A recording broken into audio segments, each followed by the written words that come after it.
কৃষ্ণ একবার কৃপা করো আমায়। এর ভিতরে গিয়ে দেখছেন ভীষ্মদেব বসে আছে নয়ন মুদ্রিত করে। দ্রৌপদী গিয়ে যেই না চরণে হাত দিয়ে প্রণাম করেছে, ভীষ্মদেব না দেখেই দুর্যোধনের স্ত্রী ভেবে মস্তকে হস্তার্পণ করে আশীর্বাদ দিলেন, যাও সৌভাগ্যবতী ভবা, তোমার স্মৃতির সিঁদুর যেন অক্ষয় হয়। দ্রৌপদী বলে, তাই যেন হয় দাদা, তাই যেন হয়। কণ্ঠস্বর শ্রবণ করে বললেন, কে কে তুমি? তুমি তো দুর্যোধনের স্ত্রী নও। কে তুমি? দাদু, আমি পাঞ্চালী। পাঞ্চালী? তুমি এখানে কেমন করে এলে? দুর্যোধনের স্ত্রীকে বর দিতে চেয়েছি, সেটা আমি, আর দুর্যোধন ছাড়া তো আর কেউ জানে না। তুমি এখানে কেমন করে এলে? দাদু, সে কথা আরেকজন জানে। কে কে সে? সে যে বিশ্ব সৃষ্টির স্রষ্টা, অন্তর্যামী আমার শ্রী গোবিন্দ। কোথায় কোথায় সে? দাদু, তোমার ঘরের দুয়ারে দাঁড়িয়ে আছে। ভিতরে আসেনি কেন? দাদু, এই জগতে প্রত্যেক ঘরের দুয়ারে কৃষ্ণ দাঁড়িয়ে আছে। যে তাকে ডাকে কৃষ্ণ তার ঘরে যায়, কিন্তু তুমি তো কোনোদিন তাকে ডাকোনি দাদু। কথা শুনে ভীষ্মদেব ছুটে ছুটে গিয়ে ঘরের দুয়ারে দেখছে কৃষ্ণ দাঁড়িয়ে আছে। বিশ্বদেব ছুটে গিয়ে আছাড় খেয়ে পড়েছে কৃষ্ণের চরণে। দয়াময়, এতদিন পরে যখন এলে, আমার গৃহে না গিয়ে গৃহের দুয়ারে দাঁড়িয়ে আছো। দাদু, তুমি তো আমাকে কোনো দিন ডাকোনি, তবে কেমন ভাবে যাব তোমার ঘরে? আজ তুমি এসেছো, তুমি আমায় ডাকছো, আমি তো যাব। ভীষ্মদেবে বলে, দয়াময়, এতদিন মায়ার সংসারে স্ত্রী পুত্র আত্মীয় স্বজন বন্ধু বান্ধব আমরা সবাই মেতে আছি এদের নিয়ে। আমি তো সারা জীবন হস্তিনাপুরের দাসত্বই করে গেলাম, ভেবেছি এরা সবাই আমার আপন। কিন্তু আজ শেষের দিনে দেখলাম এই ভাই বন্ধু এরা কেউ আমার আপন নয়। তুমি যে এলে, তোমাকে দেওয়ার মতো আমার আর কিছুই না। ওগো দয়াময়, তোমার কাছে আমার এই বিনতি, যেদিন আমার প্রাণ পাখি উড়ে যাবে, সেদিন তুমি শেষের দিনে একবার আমার কাছে এসে দাঁড়িও। তোমার চরণ দুখানায় আমার হৃদয়ে আমি জড়াইয়ে ধরব। জড়াইয়ে ধরে কি করব জানো? সেদিন দুটি নয়ন জলে চরো আমি ধোয়াইয়ে দিব। দুটি নয়ন জলে ছাড়া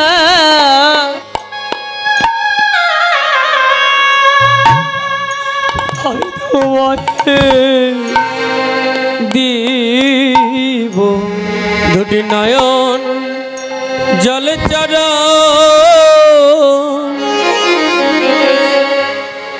চরণ ধোয়ায়ে দিব। দুটি নয়ন জলে ছাড়া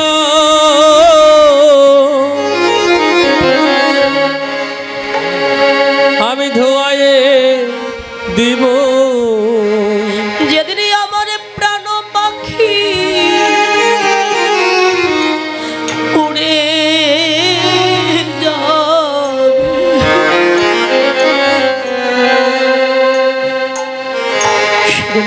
দুটি নয়ন জলে চারা আমি ধোয়ায়ে দিব। আমার প্রাণ পাখি, প্রাণ পাখি যেদিন উঠে যাবে, সেদিন নয় জলে চলো আমি ধোয়ায়ে দিব।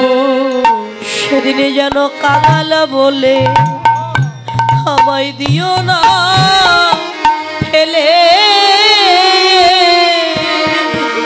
আর তাই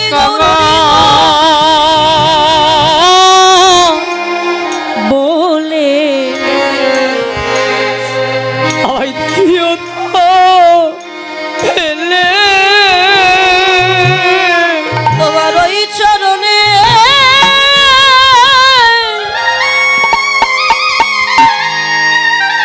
যেন মতি থাকে, আমি কাঙাল বলে আমায় দিও না ফেলে। সেদিন ওই চরণে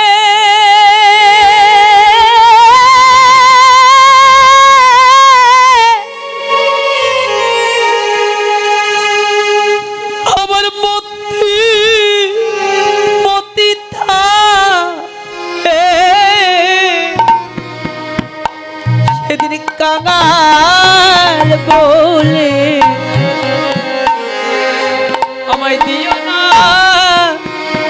ফেলে, যেন ওই চরণে আমার মতি থাকে দয়া, আমি কাঙাল বলে দিও না ফেলে। আমার ওই চরণে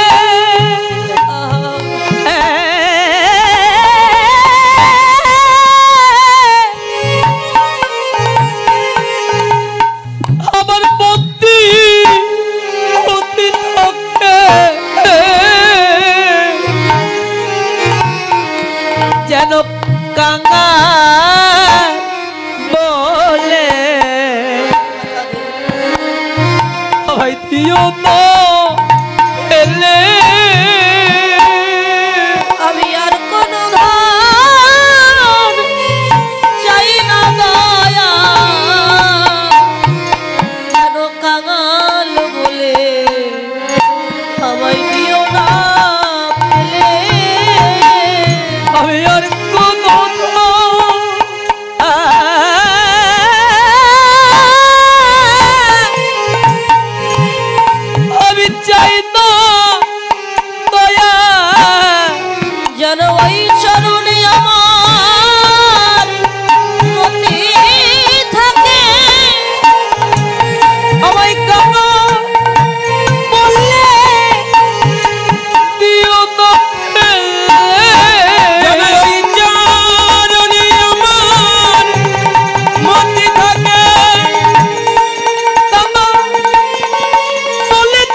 নদিয়ার নাগরী বিষ্ণুপ্রিয়া বলছে, কাঞ্চনা, গৌরকে যখন দর্শন করলাম, দর্শন করে আমার কি হলো জানে? হেরইতে, অর্থাৎ যখন আমি দেখলাম, পড়ি গেল ভোর, অর্থাৎ আমি বিভোর হয়ে গেলাম ওই রূপে নয়ন দি। আর কি দেখলাম জানিস? ওরে ভাঙ্গভু জঙ্গমে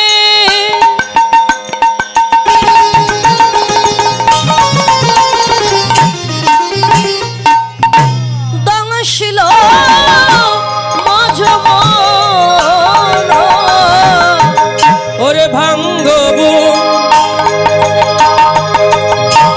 ভুজঙ্গনে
হরে কৃষ্ণ, হরি বল। বামনি গ্রাম থেকে আগত আমার কাকু, নন্দ কাকু, উনি 100 টাকা দান করেছেন। আশীর্বাদ করবেন, যে মনোবাসনা নিয়ে দান করেছেন ভগবান যেন মনোবাসনা পূর্ণ করেন, কৃষ্ণ পদে মতি থাকেন। আর এই যিনি মৃদঙ্গ বাজাচ্ছেন আমার কাকু, ওনাকে 50 টাকা দান করেছেন একজন বৈষ্ণব বাবা। যে মনোবাসনা নিয়ে দান করেছেন ভগবান যেন মনোবাসনা পূর্ণ করেন, কৃষ্ণ পদে মতি থাকেন। তাই গৌর হরি বল, হরি হরি বল, হরি বল। ভাঙ্গ ভুজঙ্গমে, ভাঙ অর্থাৎ এই যে ভুরু, এই ভুরুকে বলা হয় ভাং। জানিস কাঞ্চনা, যখন গৌর পানে আমি নয়ন দিলাম, এই গৌরের যে যুগল ভুরুদয় দেখে মনে হচ্ছে ভুরু নয়, যেন এক একটা বিষধর সর্প হয়েছে। ভুজঙ্গম শব্দের অর্থ হচ্ছে সর্প, এক একটা সর্প হয়ে দংশিল মজুমন, আমায় দংশন করেছে। ভয় অন্তর কাঁপয়ে মো, ভয় আমার অন্তর কাঁপছে, আমি বোধহয় আর প্রাণে বাঁচব না। সজনী যাব হাম পে খুলু গোরা, যখন আমি গোরা রূপ দর্শন করলাম, আকুলিত দেব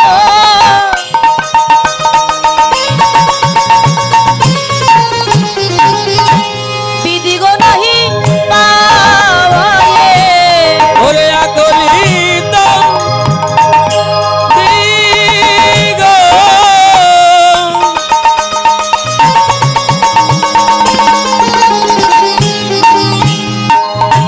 বিদিগ নাই পালো।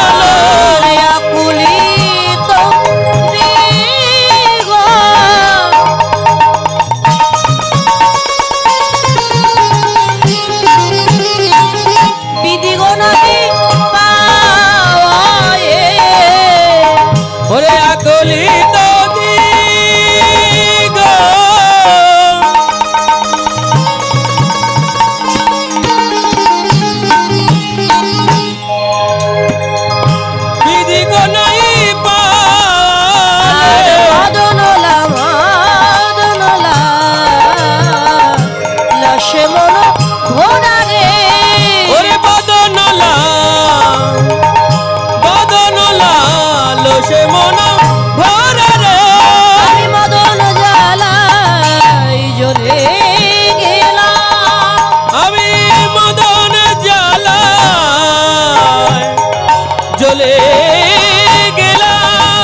ভোরে রে।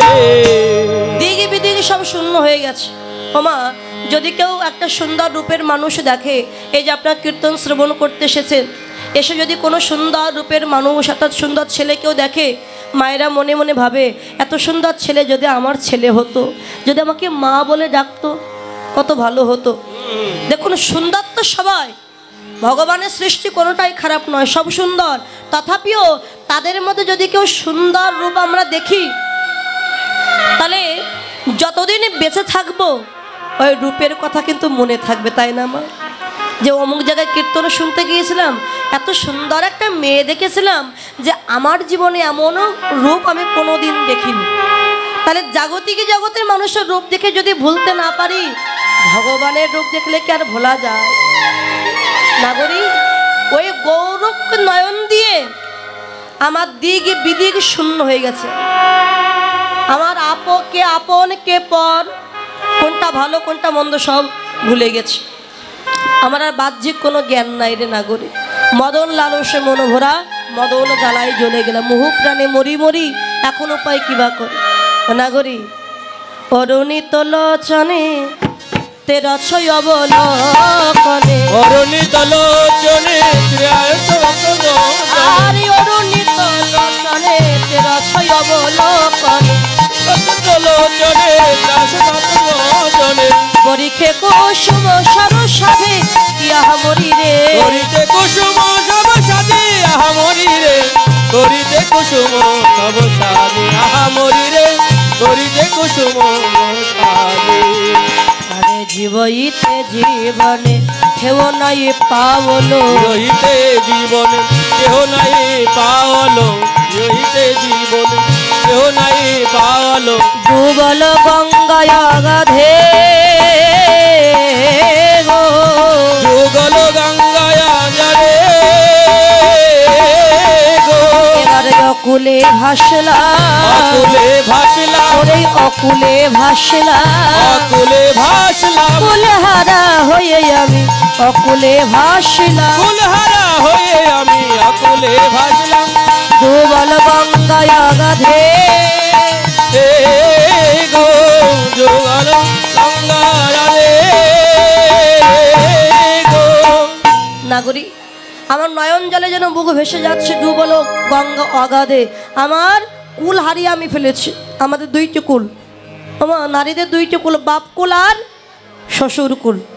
বলে কুল থাকতে কখনো তার কৃপা পাওয়া যাবে না, কুল হারিয়ে আকুল পাথারে যেজন গৌর প্রাণ গৌর বলে কাঁদে, একমাত্র সেই তো কৃপা পাবে।